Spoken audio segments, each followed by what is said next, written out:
तो गाइज आप सभी का स्वागत है मेरे चैनल ट्रैक टू टारगेट में। आज हम लोग यूपीएससी के एक सेट को बनाएंगे।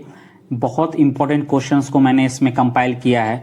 इकोनॉमिक, पॉलिटी, करंट या एंशिएंट, मॉडर्न हिस्ट्री, मैंने सभी एक पोर्शन को छुआ है और बहुत अच्छे अच्छे क्वेश्चंस इसमें मैंने डाले हैं।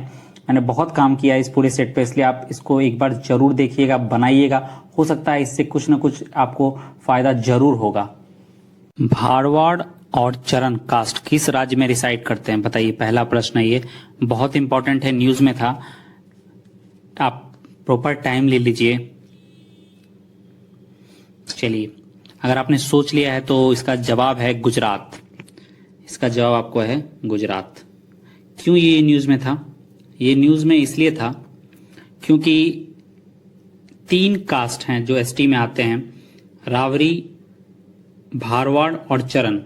इन तीनों कास्ट के जो लीडर्स हैं, ये बहुत दिन से ये डिमांड उठा रहे थे कि बहुत से लोगों ने फर्जी तरीके से इस कास्ट का सर्टिफिकेट बनवा के एसटी जो रिजर्वेशन है उसका अनड्यू एडवांटेज उठा रहे हैं।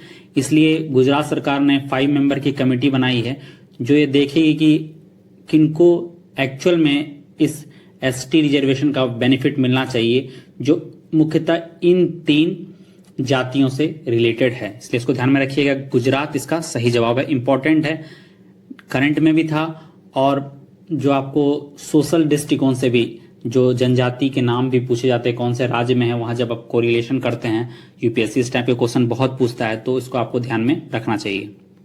चलिए, दूसरा प्रश्न है, Anmol Bhandari through his father natural garden versus Delhi technical university, ये केस किस से रिलेटेड है? बहुत ही चर्चा में था। 2012 में ये केस स्टार्ट हुआ था। तो ये बताइए। पहला ऑप्शन है, disabled are entitled to the same benefit of SC ST quota. OBC reservation के बारे में है, दिल्ली इलेक्शन के बारे में है, आप वर्सेस बीजेपी केस के बारे में बताइए। बहुत सिंपल क्वेश्चन है, ऑप्शंस के भी आप एलिमिनेट कर सकते हो। इसका जो सही जवाब है वो है आपको disabled are entitled to the same benefit under ST SC quota. तो ये जो पूरा केस है ना, इस केस में क्या हुआ है कि ये जो लड़का है अनमोल भंडारी, इसने दिल्ली टेक्निकल यूनिवर्सिटी का एग्जाम दिया था और इस एग्जाम में जो कॉलेज में जो कैंडिडेट्स थे, जनरल कैंडिडेट्स का जो परसेंटेज था वो 40% था, एसटी एसटी का 35% था। तो ये 40% नहीं ला पाया, ये क्वालिफाई नहीं कर पाया। तो ये इसने बोला कि मुझे एसटी एससी के रिजर्वेशन के जो लाइन है उसके हिसाब से लिया जाना चाहिए, क्योंकि उसका परसेंटेज भी कम था। लेकिन कॉलेज ने यह कह के मना कर दिया कि आपको भी जनरल के बराबर मार्क्स लाने होंगे आपको क्वालिफाई करने के लिए। उसके बाद ये पहुंचा केस करने के लिए Delhi high court. Delhi high court ने भी ये कहा कि जो डिसेबल्ड पर्सन्स हैं, एटलीस्ट हम उनके लिए इतना तो कर ही सकते हैं कि उनको एसटी एससी का जो कोटा का बेनिफिट है वो दे सकते हैं, क्योंकि वो भी सोशली बैकवर्ड ही है।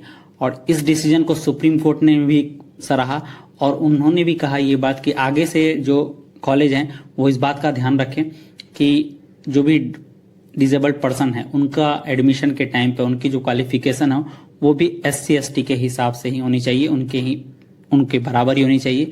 उनको जरूरत नहीं है कि उनको जनरल के रैंक पर चुना जाए, उनको एसटी एसटी के बेनिफिट का, कोटा का बेनिफिट देना चाहिए। Of the following states are under inner line permit, बताइए इनर लाइन परमिट के अंदर में कौन कौन से स्टेट है।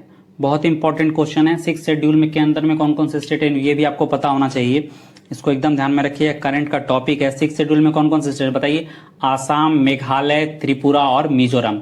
त्रिपुरा में एक ही ऑटोनोमस डिस्ट्रिक्ट काउंसिल है, इसके अलावा आसाम, मेघालय और मिजोरम यहाँ पर 3-3 है। तो इस तरह से ऑप्शंस में आप एलिमिनेट कर लोगे, आप समझ जाओगे। अरुणाचल प्रदेश ही इसका सही जवाब है। अरुणाचल प्रदेश, नागालैंड और आपको मिजोरम, ये जो है ये आपको आईएलपी के अंदर में, और मणिपुर को भी हाल में अभी ऐड किया गया है इसके अंदर में। तो टोटल 4 स्टेट हैं आईएलपी के अंदर में, अरुणाचल, नागालैंड, मिजोरम और मणिपुर। इसको ध्यान में रखिएगा, इंपॉर्टेंट है। और 6 शेड्यूल को भी आपको ध्यान में रखना है। Which of the following fact is true about Atal Bimit Vyakti योजना, बताइए कौन से फैक्ट इसमें ट्रू है। अटल Bimit Vyakti Kalyan Yojana run by ESIC. ESIC is the implementing the Atal Bimit Vyakti Kalyan Yojana under which unemployment benefit is paid to the workers covered under ESI scheme. ESI का full form क्या है? Employees state insurance. इसको ध्यान में रखिएगा। तो बताइए दोनों सही हैं, दोनों गलत हैं, या 1 और 2 सही है? सोचिए। पहला जो ऑप्शन है, ईएसआई के द्वारा ये रन किया जाता है, ईएसआईसी के द्वारा, ये एकदम सही है। दूसरा भी सही है। इसमें जो इंसर्ट व्यक्ति है जिनका इंश्योरेंस हो चुका है, 1948 जो है आपको एम्प्लॉय स्टेट इंश्योरेंस एक्ट के तहत, तो उन व्यक्तियों को अगर वो किसी कारणवश अनएम्प्लॉयड हो जाते हैं तो उनको कैश असिस्टेंस प्रोवाइड कराया जाता है, इसमें कैश बेनिफिट दिया जाता है इसमें। इसलिए दोनों के दोनों ऑप्शन सही हैं। तो आपको आंसर जो होगा आपको ए होगा, उसको ध्यान में रखिएगा। Fifth schedule of Indian constitution is deal with. Fifth schedule किससे डील करता है? पहला ऑप्शन है, it contains the provision in relation to the allocation of seat for the state and union territories in the Rajya Sabha. It contains provision in relation to the administration and control of schedule areas, schedule tribes. It contains provision in relation to the administration and control of union territories. और fourth option है, it contains provision in relation to the administration of tribal areas in the state of Assam, Meghalaya, Tripura and Mizoram. तो जो fourth है ये तो आपको होगा नहीं, ये तो 6th शेड्यूल में है, अभी हम लोग बात जस्ट किए हैं इसके बारे में।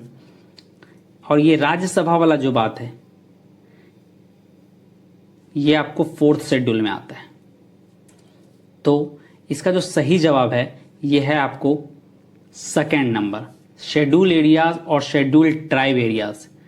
यहाँ पे जो एडमिनिस्ट्रेशन है इससे रिलेटेड है 5th शेड्यूल, इसको ध्यान में रखिएगा। शेड्यूल आपको एकदम याद होना चाहिए, 1st, 2nd, 3rd, 4th, 12th schedule है, हर शेड्यूल को आपको एकदम ध्यान में रखना क्योंकि डायरेक्ट क्वेश्चंस आते हैं उससे। The module named integrated government online training has been introduced by which ministry. किस मिनिस्ट्री के द्वारा इस मॉड्यूल को इंट्रोड्यूस किया बताइए? मिनिस्ट्री ऑफ एचआरडी, जिसको अब हम लोग मिनिस्ट्री ऑफ एजुकेशन भी कहते हैं, ministry of health and family welfare, food processing, जल शक्ति या सोशल जस्टिस। बताइए बताइए, सोचिए, तब तक मैं आपको बताता हूं कि ये है क्या। ये जो पूरा मॉड्यूल है ना, ये कोविड-19 मैनेजमेंट के लिए गवर्नमेंट ऑफ इंडिया ने लॉन्च किया है, सो दैट कि इस पोर्टल के द्वारा कैपेसिटी बिल्डिंग को इन्हेंस किया जाए कि हम कैसे टैकल कर सकते हैं इस पैंडेमिक को। इसके लिए इस पोर्टल को लॉन्च किया गया। और ये जो पोर्टल है आपको दीक्षा प्लेटफॉर्म पे लॉन्च किया। दीक्षा प्लेटफॉर्म पे ऑलरेडी टीचर्स और जो स्टूडेंट हैं वो ऑलरेडी उसको दीक्षा प्लेटफॉर्म को यूज कर रहे हैं, तो उसी प्लेटफॉर्म पर इसको भी इंट्रोड्यूस किया गया है सो दैट कि मैक्सिमम कवरेज बढ़े और लोग अच्छे से इस पैंडेमिक को टैकल कर सके। तो पहला ऑप्शन जो है ministry of human resource development, जो अब एजुकेशन मिनिस्ट्री है, वो है इसका सही जवाब, इसको ध्यान में रखिएगा।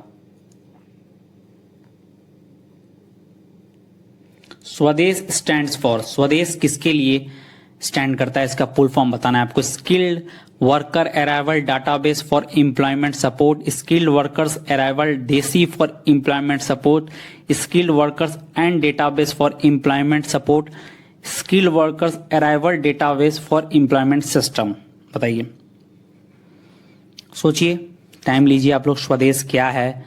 तो इसका सही जो ऑप्शन है ये है आपको skilled workers arrival database for employment support. First option जो है आपको ये है इसका सही जवाब, इसको आपको ध्यान में रखना है। अभी इंपॉर्टेंट है, इस जो पूरे पैंडेमिक के टाइम पे इस डाटा का यूज किया जाएगा जिनका जॉब लॉस हुआ है और वो बाहर से आए हैं। और ये जो पूरा इनिशिएटिव है ये है जो है आपको मिनिस्ट्री ऑफ स्किल डेवलपमेंट, इसके अलावा सिविल एविएशन, इसके अलावा मिनिस्ट्री ऑफ एक्सटर्नल अफेयर्स, इन तीनों के द्वारा ज्वाइंट इनिशिएटिव के तौर पर चलाया जा रहा है। और NSDC, बताइए क्या है ये? NSDC आपको नेशनल स्किल डेवलपमेंट कॉर्पोरेशन, वो जो है आपको इम्प्लीमेंटिंग एजेंसी है इस पूरे प्रोग्राम की, इसको भी आपको दैयान में रखना है। इंपॉर्टेंट है क्योंकि जो भी लोग बाहर से आ रहे हैं तो उनका एक डाटाबेस तैयार करना कि वो कौन से एम्प्लॉयमेंट को छोड़ के आ रहे हैं, सो दैट कि उनको यहीं पे एम्प्लॉयमेंट प्रोवाइड कराई जाए, उन्हें बाहर जाने की जरूरत ही नहीं पड़े, उनको अपने घर में ही एम्प्लॉयमेंट मिल जाए, सो दैट कि उनके जो स्किल का गवर्नमेंट यूज कर सके। Kohala hydro power is on which river? बताइए, कोहाला हाइड्रो पावर किस रिवर पर है? झेलम, गंगा, ब्रह्मपुत्र, इंदस। तो ये जो है आपको झेलम पे है, इसको ध्यान में रखिएगा। गरीब कल्याण रोजगार अभियान is implemented by which ministry, किस मिनिस्ट्री के द्वारा इसको इम्प्लीमेंट किया जाता है, बताइए, किया जा रहा है। ये जो अभियान है ये 20 जून 2020 को प्रधानमंत्री मोदी जी ने इसका उद्घाटन किया था, इसको लॉन्च किया था। ये जो है आपको बूस्ट करेगा employment and livelihood opportunities for the migrant worker returning to village in the wake of कोविड-19 के टाइम पे जो लोग शहर से गांव की तरफ गए हैं उनको गांव में ही रोजगार मिले, सो दैट उनका इनकम उनको मिलता रहे, उनकी इकोनॉमी चलती रहे। इसके लिए इस रोजगार योजना को स्टार्ट किया गया है। 50,000 करोड़ ऑलरेडी इस प्रोजेक्ट में डाल दिए गए हैं, सो दैट कि ये जो काम है रुकना नहीं चाहिए। और इसको इम्प्लीमेंट जो करेगी ये ministry of rural development implementing agency, nodal agency है। इसको ध्यान में रखिएगा, बहुत इंपॉर्टेंट प्रोजेक्ट है। क्योंकि जो लोग गांव में जा रहे हैं, अगर उनको गांव में जाने के बाद काम नहीं मिलता है तो फिर वो क्या करेंगे, शहर में आ नहीं सकते हैं कोविड-19 के कारण, इसलिए उनको वहीं पर उनके घर के बगल में काम मिले। इसके लिए यहाँ पर एक तरह से स्किल मैपिंग भी की जा रही है, तो सो दैट कि उनको उनके घर के बगल में ही काम मिल जाए और वो उनकी लाइवलीहुड चलती रहे आसानी से। Which article of the Constitution guarantees the right to vote to every citizen above the age 18? कौन सा आर्टिकल में इसके बारे में बताया गया है, बताइए। राइट टू वोट का जो भी 18 या 18 से अधिक आय के युवा या युवती जो भी इंडियन सिटीजन है उनको वोट देने का, तो ये आपको बताया गया आर्टिकल 326 में। 61st अमेंडमेंट जो हुआ था ना 1988 में, उसमें जो आयु थी, जो एज था, वो 21 से घटा के 18 कर दिया गया। इसको ध्यान में रखिएगा। बहुत बार पूछा जा सकता है कि आपसे कि कौन से आर्टिकल के कौन से अमेंडमेंट के तहत जो वोट देने का अधिकार है उसको 21 से घटा के 18 कर दिया गया, तो 61st अमेंडमेंट 1988, इसको ध्यान में रखना है। कालेश्वरम लिफ्ट इरिगेशन प्रोजेक्ट किस रिवर पर बेस्ड है, बताइए। गोदावरी, गंगा, कृष्णा, कावेरी, आपको ध्यान में रखना है। ये बहुत इंपॉर्टेंट रिवर प्रोजेक्ट है। इस प्रोजेक्ट का जब उद्घाटन हुआ था तो तेलंगाना के चीफ मिनिस्टर, आंध्र प्रदेश के चीफ मिनिस्टर, महाराष्ट्र के भी चीफ मिनिस्टर, सभी एक जगह आए थे। और ये बहुत इंपॉर्टेंट इरिगेशन प्रोजेक्ट है। ये जो है आपको गोदावरी रिवर पर है, इसको भी ध्यान में रखिएगा, इंपॉर्टेंट है। ये सब इंपॉर्टेंट है और ये सब करंट के टॉपिक हैं और इनका अच्छा खासा कवरेज हर जगह इनको मिला है, न्यूज़पेपर से लेके प्रिंट मीडिया में भी। Global vaccine summit is hosted by which country, किस कंट्री ने ग्लोबल वैक्सीन समिट को होस्ट किया। इंडिया ने भी इसको अटेंड किया था। ये जो है आपको जो होस्ट किया है वो यूके के द्वारा अटेंड किया गया है। मिनिस्ट्री ऑफ एजुकेशन जो कि पहले ही एचआरडी मिनिस्ट्री थी, उसने एक इनिशिएटिव लॉन्च किया है, मनोदर्पण इनिशिएटिव। इस इनिशिएटिव में किस सेक्शन ऑफ पीपल को टारगेट किया गया, बताइए। इसमें कौन कौन से लोगों को मदद दी जाएगी, तो ऑप्शंस हैं mental health and counselling for students, mental health and counselling for teachers, covid therapy और कोविड-19 ड्रग। हेल्पलाइन नंबर मैंने नीचे दे दिया है, तो इससे तो ये तो क्लियर हो जाता है कि ये थेरेपी जो कोविड-19 की या ड्रग तो नहीं है, तो फर्स्ट और सेकेंड ऑप्शंस में कोई एक होगा। तो mental health and counselling of students के साथ साथ टीचर्स भी इसका सही जवाब है, फैमिली मेंबर भी हो सकते हैं। साइकोलॉजिकल सपोर्ट दिया जाएगा स्टूडेंट को, टीचर्स को, फैमिली मेंबर्स को for their mental health and well being during the time of कोविड-19। इसलिए इसको ध्यान में रखिएगा कि कहीं अभी अगर आपको सवाल में स्टूडेंट नहीं है, प्राइम फोकस स्टूडेंट पर है, नो डाउट। अगर स्टूडेंट नहीं है, टीचर्स और फैमिली मेंबर है, तो वहाँ वो जवाब भी सही है, उसको गलत नहीं माना जाएगा। इसको ध्यान में रखना है आपको। Allocation of Bharat Net programme फॉर 2020-21 के लिए कितने रुपए मिले हैं इस पूरे प्रोग्राम को, 6,000 करोड़। इसको ध्यान में रखना है, कभी कभी डाटा भी पूछ लेती है UPSC. Government of India launch a project funded by global environment facility GEF which aims to catalyse substantial transformation of Indian agriculture without compromising the country's food security and farmers income. तो ये किसके द्वारा इस project को launch किया गया है, बताइए। क्या नाम है इस पूरे प्रोजेक्ट का। Green ag, green drive, agri market, global agri, बताइए। इसका जो सही जवाब है ग्रीन एग।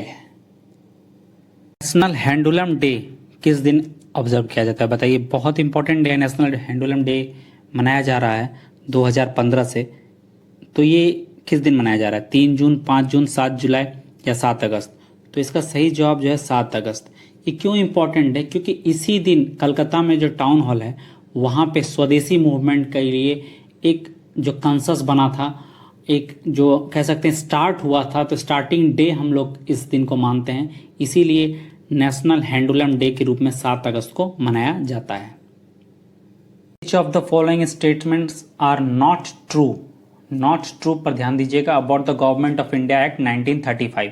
तो चलिए देखते हैं। Introduction of dyarchy at the centre, governor general and his councillors administered the reserve subject, the council of ministers were responsible for the transfer subjects, abolition of dyarchy and the introduction of provincial autonomy in the provinces, division of power in 3 list, federal, provincial and concurrent.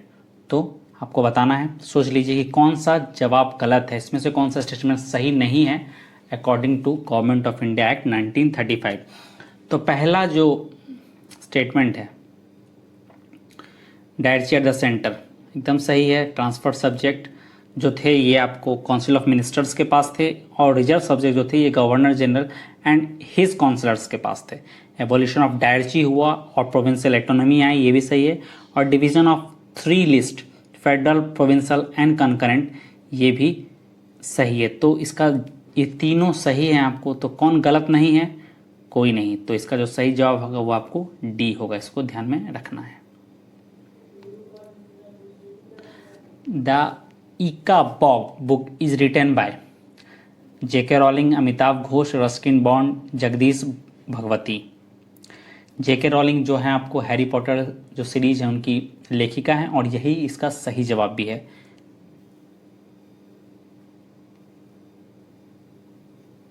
Which state has launch Rozgar Setu scheme to help secure employment for skilled workers who have return? कौन से state ने रोजगार सेतु app launch किया है? अरुणाचल, आसाम, मध्य प्रदेश, त्रिपुरा। बताइए। अगर आपने सोच लिया है तो इसका जो सही जवाब है ये है मध्य प्रदेश। मध्य प्रदेश ने बहुत से ऐप लॉन्च किए थे इस टाइम पे।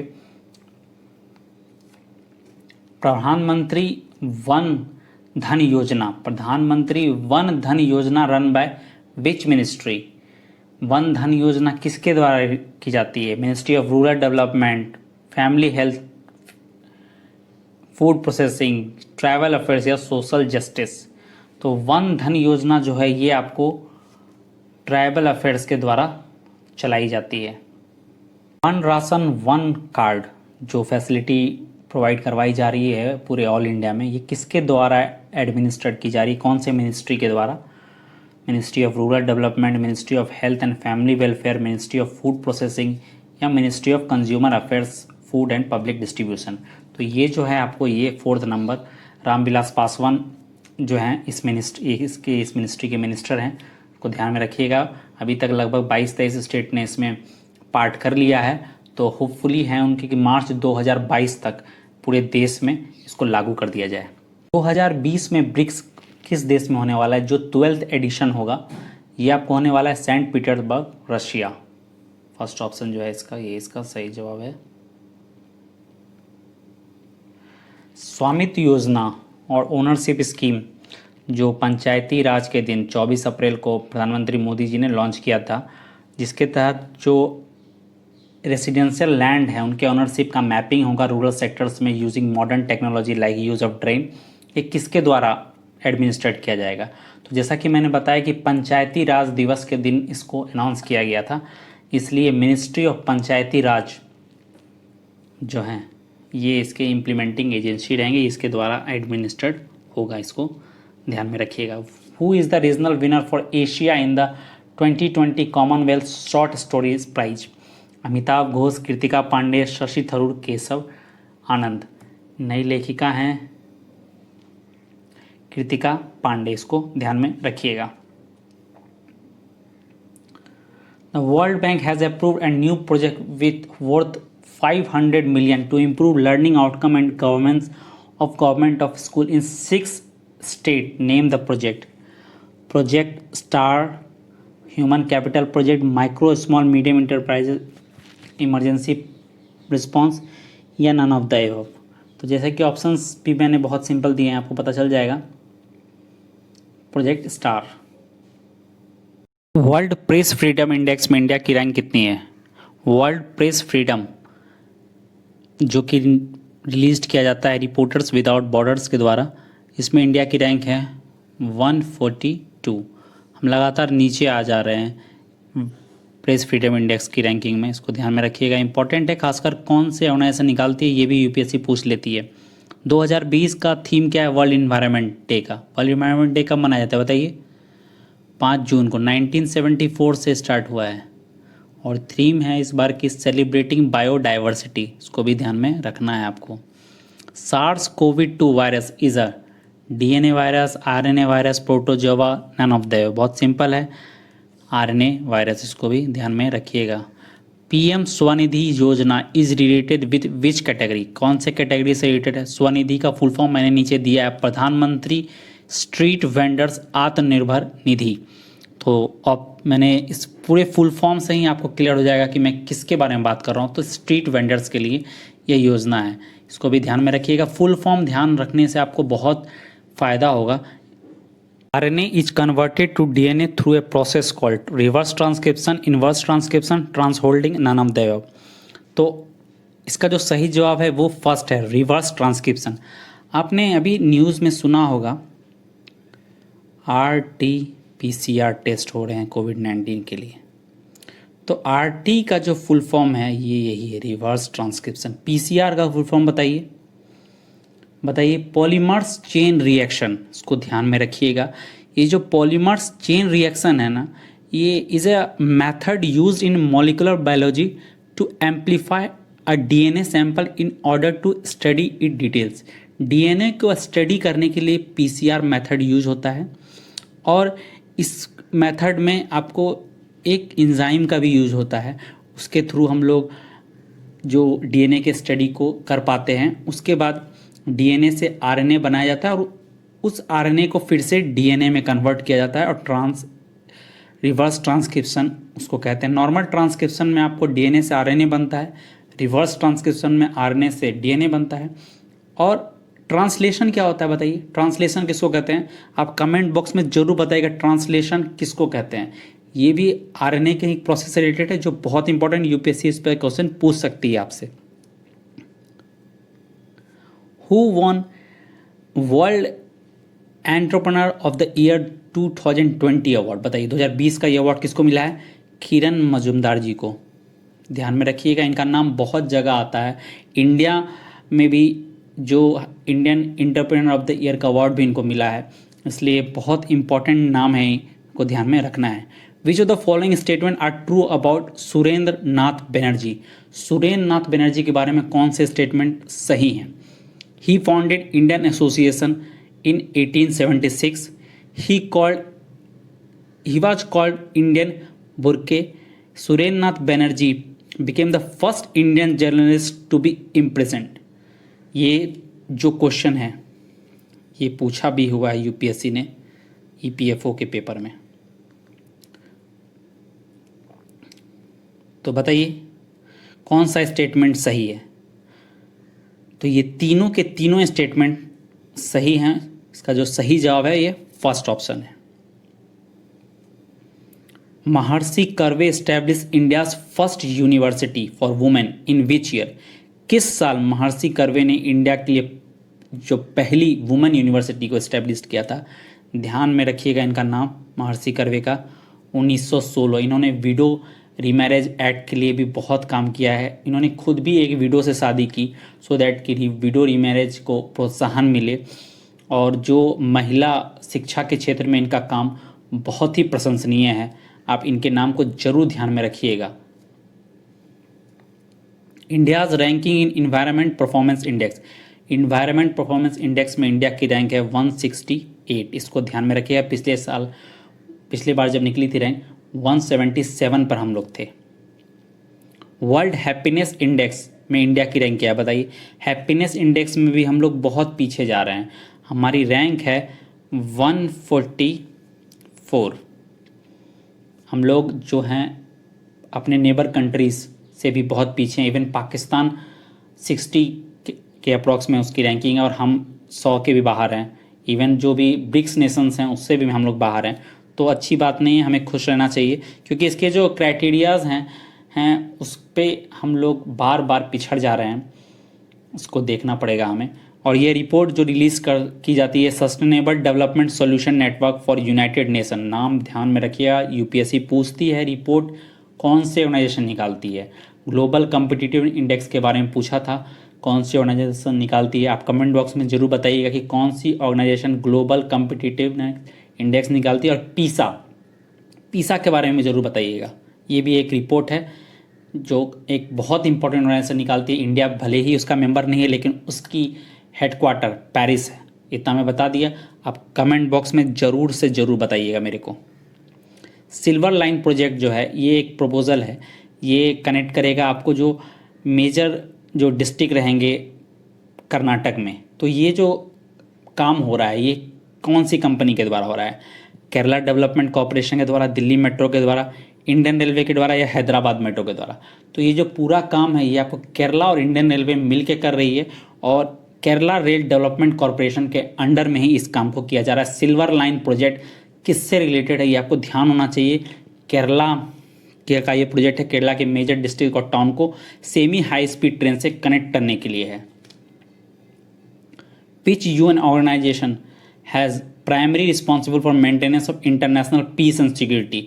तो सबसे पावरफुल अगर हम लोग बोलेंगे तो कौन सी ऑर्गेनाइजेशन है यूएन के अंदर भी? तो UNSC, United nation security council, जिसका इंडिया भी एक नॉन परमानेंट मेंबर के रूप में चुना गया है। 5 परमानेंट मेंबर होते हैं और 10 नॉन परमानेंट मेंबर होते हैं जो 2-2 साल की अवधि के लिए चुने जाते हैं। तो यूएनएससी जो है इसका सही जवाब है first option. Which has been short listed for the Gustave Trouvé award as the only entry from Asia. कौन सा जो इंडियन इंट्रांट रहा है ओनली फ्रॉम एशिया जिसके लिए चुना गया, ये रहा है आपका आदित्य, जो सोलर फेरी है जो केरला में यूज़ की जाती है, बहुत ज़्यादा डिमांड पे है। इसको शॉर्ट लिस्ट किया गया है इस अवार्ड के लिए। Haldwani biodiversity is located in which state? बताइए, हल्द्वानी बायोडाइवर्सिटी कौन से स्टेट में है? तो ये जो है आपको, ये है आपको उत्तराखंड। मार्पुल कन्वेंशन कब एडॉप्ट किया गया? 2 नवंबर 1973, 2 अक्टूबर 1973, 2 दिसंबर 1973 या 21 नवंबर। तो मार्पुल क्या है? International convention for the prevention of pollution from the ship.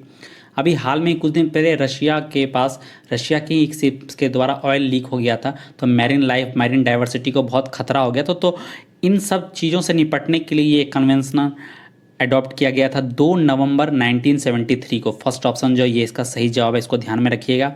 और इस जो कन्वेंशन के थ्रू जो भी पोल्यूशन होता है मैरीन एनवायरनमेंट में शिप के द्वारा, या एक्सीडेंटल पर्पस से हो सकता है या ऑपरेशन पर्पस के से हो सकता है, तो उसको डील करने के लिए, उसको प्रिवेंट करने के लिए, उसको अच्छे से मैरीन लाइफ को बचाने के लिए ये एक कन्वेंशन अडॉप्ट किया गया है 2 नवंबर 1973। इसको ध्यान में रखना है आपको।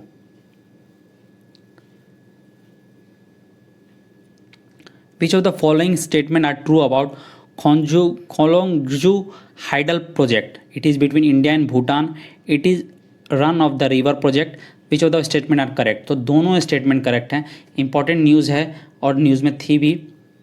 ये हाइडल प्रोजेक्ट जो है ये इंडिया के द्वारा की गई है, और ये जो है इसके लिए इंडिया और भूटान के फॉरेन मिनिस्टर्स की मीटिंग भी हुई थी इसके रिलेटेड। इंपॉर्टेंट है, इसको ध्यान में रखिएगा। तो ये इसका सही जवाब है।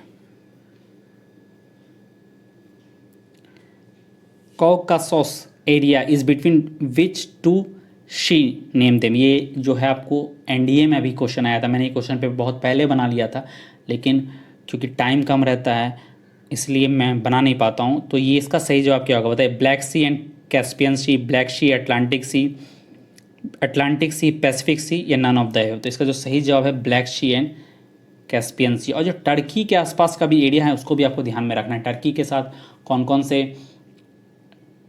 कंट्री हैं, कौन कौन सी रिवर है, ब्लैक सी का पोजीशन क्या है आपको, क्योंकि अंकारा न्यूज़ में रहता है अभी बहुत ज़्यादा, क्योंकि जब से वहाँ पर हागिया सोफिया को कन्वर्ट कर दिया गया है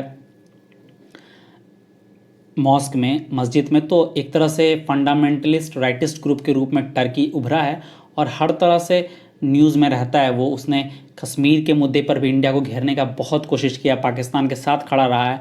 इसके बावजूद इंडिया उस तरह से अटैकिंग मूड में नहीं है टर्की को लेके, लेकिन फिर भी न्यूज़ में हमेशा इंडिया के खिलाफ बोलना अब टर्की की आदत हो गई है। MB Lal committee is related with which? Fire accident and IOCL in Jaipur inter state council, Balwant Rai Mehta committee, zonal council committee. अभी हाल में ही आसाम में एक IOCL के जो एक कुएं में, तेल के कुएं में आग लग गई थी, इसके कारण से बहुत नुकसान हुआ था। तब हम याद किया गया था कि MB लाल कमेटी एक बनी थी जयपुर में जब फायर एक्सीडेंट हुआ था उस टाइम पर। उस कमेटी के बहुत से रिकमेंडेशन को माना तो गया, बट कुछ को अप्लाई नहीं किया गया, और ये देखा गया कि उसके कारण भी जो एडवर्स इफेक्ट में इंक्रीज़ हुआ, ये इसलिए भी हुआ कि MB लाल कमेटी के रिकमेंडेशन को तो माना गया, बट ग्राउंड लेवल पर शायद उस तरह के प्रिपरेशन नहीं की गई थी according to the committee's report. World investment report कौन रिलीज करता है बताइए? UNCTAD, World Bank, IMF, UNESCO. तो इसको रिलेट करता है अनकार्ड। बहुत इंपॉर्टेंट है, इसको ध्यान में रखिएगा। 1964 में इस्टेब्लिश्ड हुआ था, जेनेवा में इसका हेडक्वार्टर है, न्यूज़ में रहता है, बहुत इंपॉर्टेंट ऑर्गेनाइजेशन है। फर्स्ट टाइम रिपोर्ट को पब्लिक किया था 1991 में, इसको भी ध्यान में रखिएगा। और इंडिया ने इस रिपोर्ट में एक्चुअली जो है FDI के बारे में बात की जाती है। FDI में हर एक कंट्री का क्या पोजीशन है उसके बारे में बात की जाती है। जो इसमें बताया गया कि इंडिया ने अब जो है अपनी पोजीशन को इम्प्रूव किया है, 12 से 9 पे आई है। World Youth Report is release by which organisation? अंदेसा, United Nation Department of Economic and Social Affair, UNICEF, UNESCO, World Bank. तो ये फर्स्ट ऑप्शन जो है ये इसका सही जवाब है।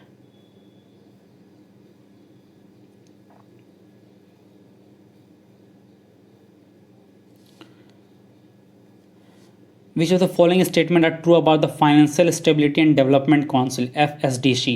FSDC is a statutory body. It is based on the recommendation of Raghuram Rajan. It is apex level autonomous dealing with microprudential and financial regulation in the entire financial circuit of India. Finance Minister is the chairman of FSDC. बताइए कौन सा इसमें correct है? तो second, it is based on the recommendation of Raghuram Rajan, ये तो correct है आपका। Financial stability and development council, ये स्टैट्यूटरी बॉडी, इसको सोचना है आप। अगर ये सोच लोगे तो आपका एक तरह से सवाल हल हो जाएगा, आपको लगेगा कि हाँ आधी चीज़ हो चुकी है। तो फर्स्ट ऑप्शन जो है ये गलत है, ये कोई स्टैट्यूटरी बॉडी नहीं है। एपेक्स बॉडी है लेकिन स्टैट्यूटरी नहीं है। इसके अलावा तीनों जो ऑप्शन है ये सही है, तो ऑप्शन हो जाएगा C।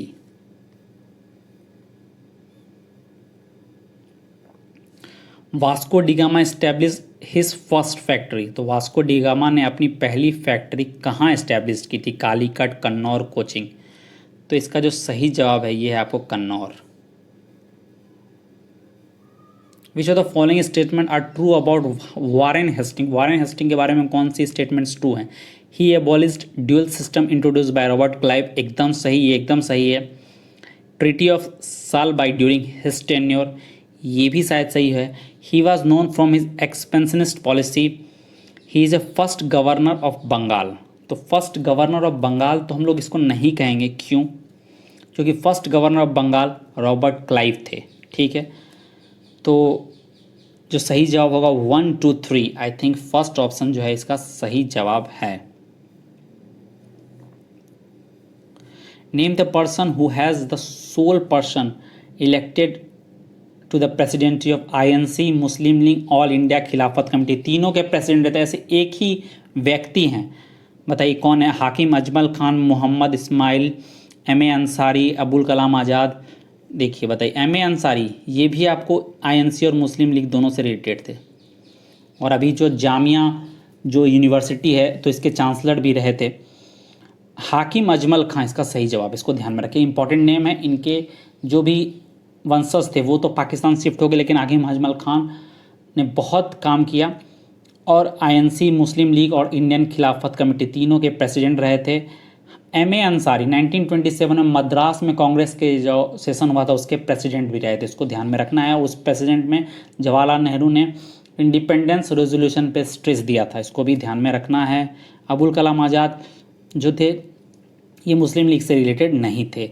हसरत मोहानी, इनका भी ध्यान में नाम ध्यान में रखिएगा, ये भी बहुत इंपॉर्टेंट फिगर हैं इन इंडियन पॉलिटिकल मूवमेंट, खास करके इंडियन जो भी डेवलपमेंट हुई हैं स्वराज को लेके, उसमें भी हसरत मोहनी का भी नाम आपको मिलेगा। आप एक बार इसको जरूर देखिएगा। Which are the following statement are true about the Pitt's India act, बताइए पिट्स इंडिया एक्ट के बारे में कौन सा स्टेटमेंट ट्रू है। ये सब क्वेश्चन आते हैं यूपीएससी में, आपसे कोई भी एक्ट के बारे में पूछा जा सकता है, उसके स्टेटमेंट दे सकते हैं, एक गलत होगा एक सही होगा, आपको उसमें से करना। इसलिए आपको जो भी कॉन्स्टिट्यूशनल डेवलपमेंट हुए हैं फ्रॉम 1773 रेगुलेटिंग एक्ट से अप टू 1947 इंडिपेंडेंस एक्ट, आपको पता होने चाहिए कि क्या आइडिया है, कैसे हमारा कॉन्स्टिट्यूशन या हमारा जो एक शासन प्रशासन की व्यवस्था है कैसे चेंज हुई, आपको एकदम ध्यान में होनी चाहिए। और इससे क्वेश्चन हमेशा आएंगे, हर एग्जाम में आएंगे। Modern India is a most important topic किसी भी एग्जाम्स के लिए, स्पेशली यूपीएससी के लिए, ईपीएफओ के लिए भी। The court of directors control its commercial function where as the board of control maintain its political affairs, बताइए सही है कि नहीं। Board of control consisting of 6 member was created, they were appointed by the crown. This act constitute a significant landmark with regard to the foreign policy of company. तो बताइए कौन सा statement सही है। फर्स्ट ऑप्शन तो सही है, court of director commercial function को देखिएगा और board of director political affairs को देखिएगा। Board of control consisting of 6 member was created, they were appointed by crown, बताइए ये सही है कि नहीं, इस पर आपको सोचना पड़ेगा। तो ये भी सही है। This act constitute a significant landmark with regard to foreign policy of company, company की जो पॉलिसीज़ थी ये एक तरह से इस एक्ट के द्वारा और क्लियर हुई। तो 1 2 3 तीनों सही हैं। Food safety and standard authority of India ये किस मिनिस्ट्री के अंदर में आता है, बताइए। फूड समझ के आप फूड प्रोसेसिंग इंडस्ट्री को टिक मत कर दीजिएगा, गलत जवाब हो जाएगा। ये जो है ministry of health and family welfare के अंदर में आता है और ये 2006 में food and safety standard act के तहत इस बॉडी का निर्माण किया गया था, इसको ध्यान में रखना है आपको। Which of the following statement are true about PVTG group, PVTG क्या, पार्टिकुलरली वनरेबल ट्राइब ग्रुप। ये क्या है, ये वैसे ट्राइबल ग्रुप हैं जो कि बहुत ज़्यादा बैकवर्ड हैं। ये आज के डेट में एक तरह से वन में रहते हैं, जंगलों में रहते हैं और एक तरह से जो सोशल लाइफ है इनकी ये बहुत कन्फाइंड है। जो लेटेस्ट जो भी टेक्नोलॉजी है उनसे वो बहुत दूर हैं, वो अपने में ही रहना चाहते हैं, बाहरी दुनिया से कोई कांटेक्ट नहीं है। तो इसके बारे में 1973 में एक देवार कमीशन बना था जिसने प्रिमाइटिव ट्राइबल ग्रुप बनाने की बात की, जो इसमें वो सब ग्रुप डाले जाएंगे जो एक्चुअली में एक्सट्रीमली बैकवर्ड हैं।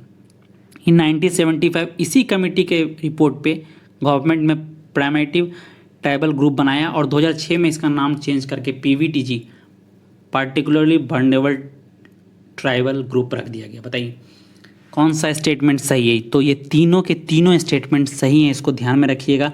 खासकर ये रिपोर्ट देवार कमीशन, ये कमीशन किस चीज़ से रिलेटेड है, पीवीटीजी ग्रुप से रिलेटेड है, इसको भी ध्यान में रखिएगा। तीनों सही जवाब है। Name the first and largest depository in India established in 1996, बताइए 1996 में इस्टेब्लिश हुआ था। First and largest depository in India कौन है, एनएसडीएल, सीडीएसएल, नाबार्ड या एफएसडीसी। तो एफएसडीसी तो बाहर हो जाता है इस ऑप्शन से, क्योंकि ये तो हमें पता चल गया कि ये क्या है। ये इस दोनों में आपको दिमाग लगाना होगा। नाबार्ड का तो पर्पस ही नहीं है डिपॉजिटरी से रिलेटेड, ये तो काम ही अलग कर रहा है। 1982 में इस्टेब्लिश हुआ था नाबार्ड। तो जो सही ऑप्शन है ये है आपको फर्स्ट जो है ये भी है डिपॉजिटरी, ये सेकंड है। फर्स्ट एंड लार्जेस्ट एनएसडीएल है, इसको ध्यान में रखिएगा, इंपॉर्टेंट है, पूछे जाते हैं इकोनॉमिक्स में, पूछेंगे ये सवाल। Who is the implementing agency of प्रधानमंत्री भारतीय जनौषधि परियोजना, PMPGP, बताइए इम्प्लीमेंटिंग एजेंसी कौन है, सिडबी, नाबार्ड, आयुष मंत्री या bureau of pharma, PSU of India. First option जो है। Who is the implementing agency, बात हो गई इस पर। पीछे the following statement are true about revenue expenditure. बताइए रेवेन्यू एक्सपेंडिचर के बारे में कौन सा स्टेटमेंट सही है। Grants given by government of India to Indian state and foreign countries, salaries pension paid to government employees, expenditure on social security, interest payment by government on internal and external loans, interest receive by government on internal and external loans. एक interest payment है, एक interest receive है, दोनों को ध्यान में रखना है आपको। बताइए, ये सोचिए। और इसी क्वेश्चन के साथ मैं इस वीडियो को समाप्त करता हूँ। मैं नेक्स्ट वीडियो जल्दी ही लाऊंगा और मैं पूरे 100 क्वेश्चंस करूँगा, 55 से शुरू करूँगा। और आप पूरे वीडियो को अच्छे से देखिए। कुछ भी डाउट हो रहा है तो आप कमेंट सेक्शन में मुझसे ज़रूर पूछिएगा। क्वेश्चंस कैसे लग रहे हैं इसके बारे में बताइएगा। 55th क्वेश्चन आप पे छोड़ दे रहा हूँ, इसका जवाब भी मेरे को कमेंट बॉक्स में चाहिए। चलिए, थैंक यू सो मच। और प्लीज़ लाइक और सब्सक्राइब कीजिएगा मेरे चैनल को track to target. Thank you and please like and subscribe so that कि मैं जब अपना अगला वीडियो डालूँ तो आपको नोटिफिकेशन पहुँच जाए।